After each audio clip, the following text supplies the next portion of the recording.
Poďte so mnou na Let's Dance a ja vám ukážem, ako to tam vyzeralo z môjho pohľadu. Bola som z toho nesmierne nadšená, keď som dostala pozvánku a hneď pri príchode nás tam čakali tieto ikonické fotosteny. Fotka na Tyrkisovom koberci nesmela chýbať. Pre Instagram Markízy sme tam natáčali aj nejaké videjka a rozhovor a potom sme sa už presunuli do sály. Bolo to naozaj nádherné to vidieť takto naživo. Všetci účastníci boli naživo veľmi krásni a veľmi talentovaní. A ja by som si ani nevedela vybrať, kto by mal vypadnúť. A tu vám už ukážem nejakých mojich favoritov. Bol to filmové kolo a najviac som si užila určite Barbie.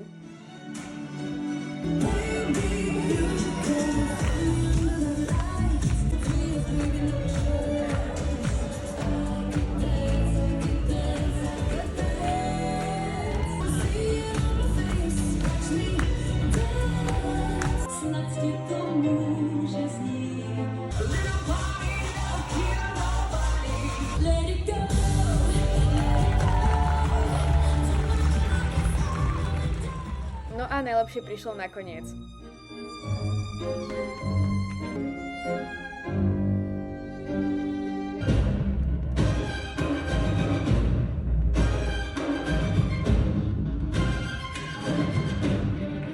A ja ďakujem veľmi krásne za pozvanie, že som mala takúto príležitosť to vidieť naživo, pretože tá atmosféra bola neuveriteľná, dokonca som mala aj zimomriavky. Ja sa teším už na všetky ďalšie kolá a vy mi nezabudnite zanechať like a follow pre viac takýchto videí.